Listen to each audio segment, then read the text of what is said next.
This is TWiT.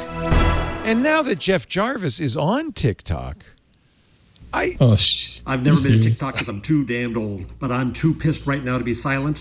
Whether or not TikTok exists here or in China or anywhere is none of Donald Trump's damn business. Whether or not Microsoft buys it and Clippy makes TikToks is none of Trump's business. He's trying to cut off a tool of public speech. He's violating the First Amendment. So Donald Trump, get off our TikTok yard.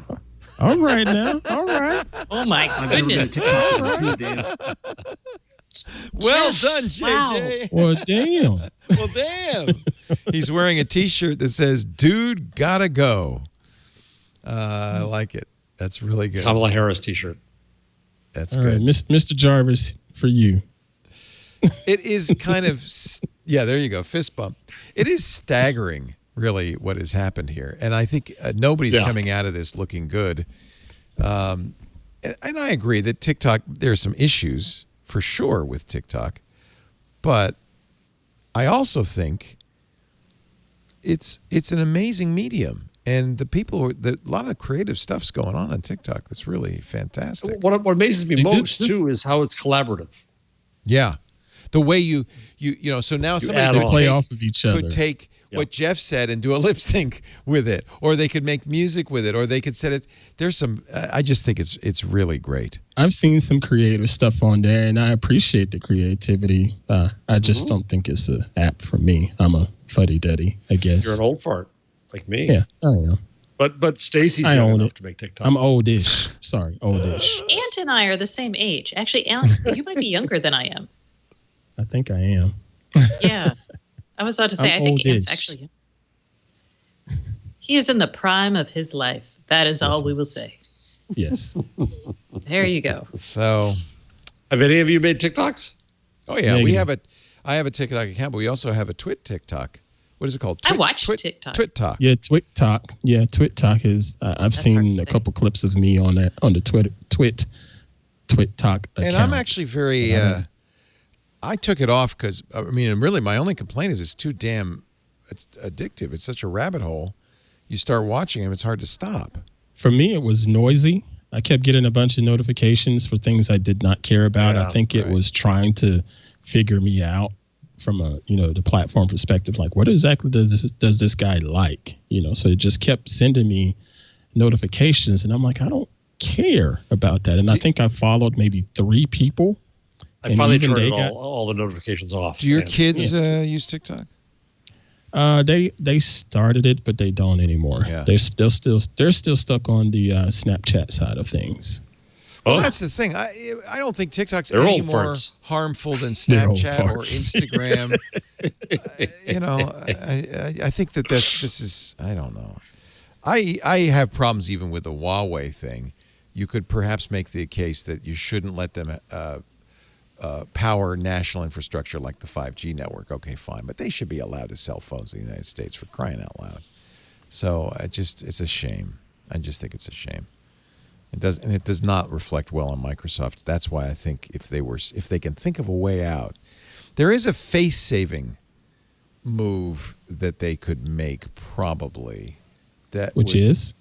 If Microsoft, which is, of course, a big cloud company, said, look, we'll take a small stake in TikTok. In return, we will host all the TikTok data for American users in our Microsoft servers. And we won't give access to the Chinese. They can't ask for it. That's ours. Okay. And then the president could come out saying, look, see, I made a deal. Well, all this is good. Microsoft would get out of this kind of untenable position they're in, looking like they're extorting a Chinese company, and the Chinese would get to continue to own it. I think that would be a sensible plan. I just can't imagine. First of all, I don't know what legal basis he'd have for banning it. He doesn't. He just assumes he does. He doesn't, but he doesn't need a legal basis for anything. I mean, this man tweets random stuff about delaying the election. This is not a man who's concerned about legal basis. He's not worried about that. Thinks he's an emperor. Yeah. So, but what he would do is he would issue an executive order. It would have some effect. Chiefly, the courthouse would get very busy, and then we just sit there in limbo for ages and ages. It would not be good. It would not be good. Well, we'd sit in limbo, but we'd also, I mean, it's not like there'd be a... nothing would happen. Right? What is the word when they stop? Why can't I think of this? An injunction? Thank you. Yeah. Yes, an injunction. It's not going to be an injunction. So the other thing that I think TikTok, that is beneficial to all this, is TikTok now is bending over backwards to be a good citizen. In fact, one of the things they said, which I thought was really good, is they will publish our algorithm. Wow. You want, and we call them, and I honestly think algorithm is one of the biggest problems we face right now with Facebook, YouTube, all of these. If we call on Facebook and YouTube to do the same, publish the algorithm. Let us see what the recommendation engine does to highlight that. What does it mean to publish? Nobody's going to understand what the algorithm says. It depends on the data. It depends on lots of things. Matt Cutts was on TWiT on Sunday. He is still administrator of the United States Digital Service. Awesome guy. Early Googler. Knows a lot about algorithm.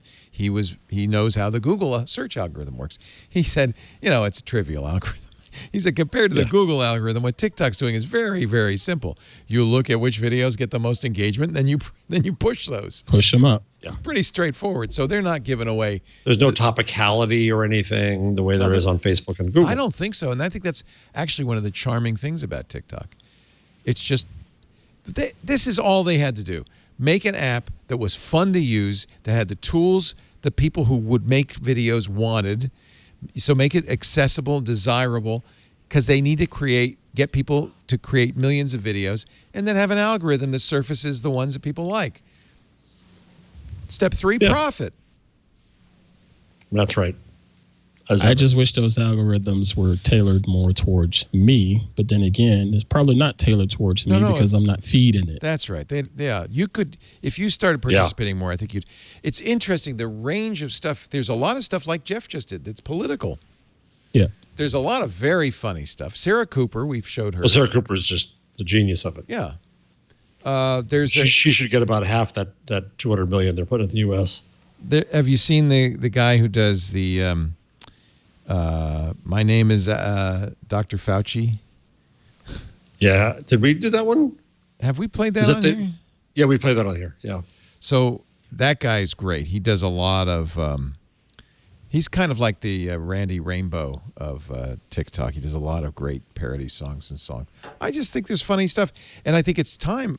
It's a perfect time for quarantine, where people are making the stuff in their home. Yeah. And it's, like I said, it's a joy to see what people are coming up with right now, and to try to get away from what's really happening outside. I agree. And it's really refreshing. Yeah. Some of it is pretty funny. Some of it is I'm tired of seeing it. I'm tired of seeing the lip syncing of a song that they like. What's most always interesting to me, and I know it is to you guys too, is how you think of, like, Twitter is a perfect example. It's going to be text messaging. You think of it, you create it, you put it out there, and then you let people do it, and it changes. And now it's something completely different that was created by its users. I think that's one of the best things that happens in